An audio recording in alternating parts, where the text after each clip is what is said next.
You're looking a little sleepy there. Kyle blinked once, yawned, and then turned his head. The face of a smiling girl, his childhood friend Emma, was looking right at him. A little, Kyle admitted. Emma nodded, twisted her hands each other. Is school becoming a problem? Kyle stared down at the sidewalk. He and Emma had walked home together every day since kindergarten. They had never broken out of the habit, as they lived right next door to each other. But lately he had begun to notice just how pretty she was becoming. No, Kyle admitted. I got a perfect score on Yankovic's science test. Emma gasped, her hand flying over her mouth. Really? Yeah, he said, surprised at her reaction. It wasn't hard. She looked a little put out. He could tell that she had not done nearly as well. I got a 70, she moaned, shaking her head. And I studied so hard, too. A 70 isn't bad enough to fail the class, he reminded her. With my grades, I'm teetering on the edge, she said. One minor slip-up if I forget ONETINYINSIGNIF, CANTDETEAIL. I'll have to repeat the class next year. She gave a small smile. Maybe they'll force me into service. Don't be ridiculous. Kyle scoffed. At most, they'd make you take a remedial course. Only hopeless cases get shipped out. But if I keep doing badly, it would put me on the list, she said earnestly. Wouldn't it? Well. Kyle stopped mid-sentence as the loud screech of tires hit the road alongside them. Without even really thinking about, Kyle thrust his arm in front of Emma. She pulled away from the road, surprised, as he pushed her back, away from the road. What was? She gasped as the head of a boy peered out at them from behind the tinted windows of a small sports car. It was the sort of vehicle that might have been nice 20 or 30 years ago. But time and use had worn the thing down to rust and bolts. The red paint looked faded and old, and the tires looked as if they could fall right off and roll into the street. The boy's eyes were all they could make out. They were fixed squarely on Emma. Hey, baby, he said. Want a ride? He slammed his hand on the car's horn, and a weak, feeble honking sound filled the air. It sounded like the rasp of a dying elephant. No, thank you, Emma said quickly. She quickly reached forward and grabbed Kyle's arm. They hurriedly walked away, down the sidewalk.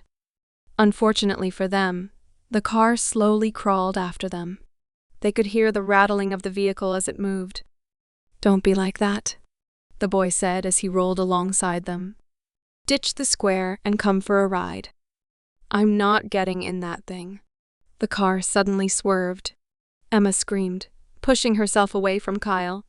He barely had time to register what had happened when the car slammed into him, knocking him to the sidewalk.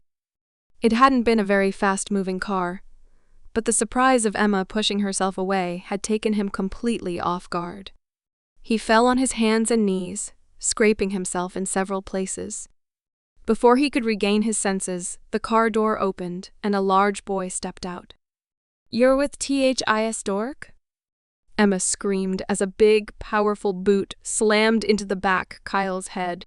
His face slammed into the sidewalk. He could feel the blood pouring out of his nose as the boot shifted its weight back and forth, painfully nudging Kyle's face into the cement. He cried out in pain, his limbs flailing wildly in every direction he could reach. This guy couldn't snap a toothpick. The boy sneered as he raised his boot for another brutal stomp. But before Emma spoke. Stop, she cried out. She took a tentative step forward and hesitated. The boy looked up at her. He was smiling. Tell you what, he said. Get in the car and I'll leave him alone. Kyle stopped flailing. His breath was hitched in his throat. He was sobbing in pain. I'll go, Emma said, her voice hesitant. Just stop hurting him, please? The boy smiled. The name's Jack, he said. Jack Morris. Remember that tonight, okay? Emma flinched. Her eyes did not meet his. They fell downwards, towards Kyle. Jack raised his foot again threateningly. Okay, she said at last. You win. She stepped towards him, her hands folded in front of her. Jack grinned wildly and held his arms out to her, as if he was expecting an embrace. It's like something out of a movie. Emma stopped, her heart beating wildly in her chest. There was someone right behind her. Please, she shouted out. Please help me. Jack raised his hand and slapped her aside. She cried out as she too fell to the sidewalk. She sat, dazed, as a figure, one that she could not quite make out, stepped past her. Did you really just hit a girl? The cool, callous voice asked. What's it to you, Chad? Jack snapped. This is my last day before I get shipped out. Let me have a little fun. Fun? Chad asked coldly as he raised his fist. You think this is fun? The boy raised his foot off of Kyle. Kyle let out a gasp as he rolled over. Emma, almost instinctively, moved to join his side. But before she could move even an inch, Jack had raised his leg and kicked at Kyle.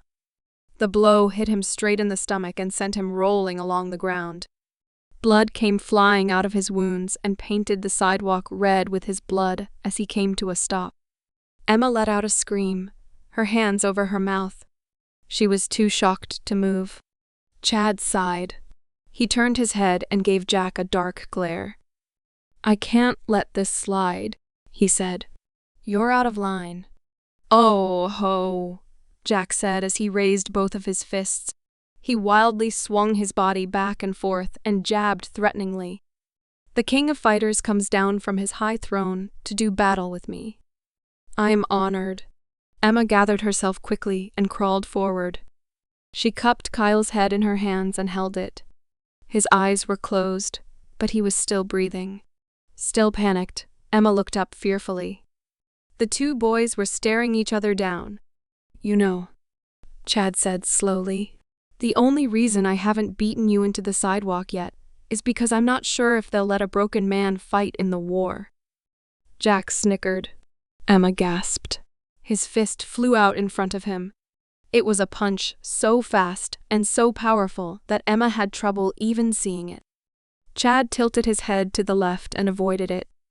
Jack grimaced as Chad coolly stared into his eyes. Is that all? Jack roared and pulled back his hand.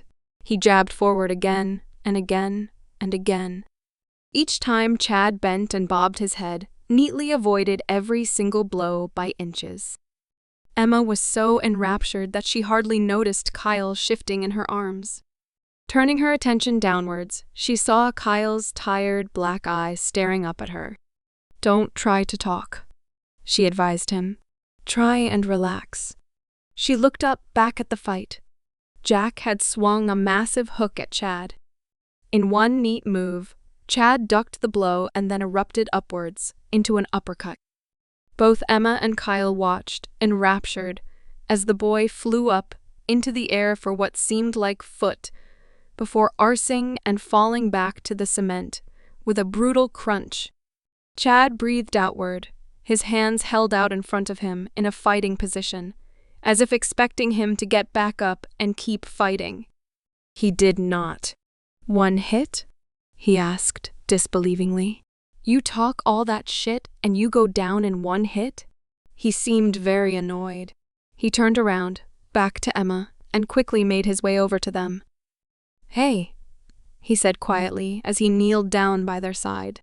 How is he? Fine. Emma couldn't stop staring. She had never seen such a pair of beautiful blue eyes in all of her life. They complemented greatly with his rather long blonde hair that almost fell across his eyes. He wasn't paying attention to her at all. His attention was focused squarely on Kyle. Can you walk, buddy? Kyle nodded. He still seemed unable or unwilling to speak. He adjusted himself in Emma's arms as if trying to get up and fell back. Chad grinned. Come on, he cajoled. I got you. Chad wrapped his arm around Kyle's other side, and he and Emma gently lifted him to his feet. Where were you headed? Chad asked. Home, Emma answered. We're neighbors. Is it far? No, not usually. But she cast a look at Kyle's still body doubtfully. She wasn't all that strong of a girl, so it was mostly Chad that was carrying his weight. I can handle him, Chad said. I'll walk you home. Will you? Emma asked, relieved. Thank you. Thank you for everything. Don't mention it, Chad said. You won't be seeing him again. He'll be shipped out soon. You know him? Chad sighed. Yeah, he said, his voice gloomy. He was in a couple of my classes and competed in fights with me. I thought he was my buddy. The three of them continued the long walk home. Emma, although determined to see Kyle home safely to his mother, found herself increasingly fascinated with Chad.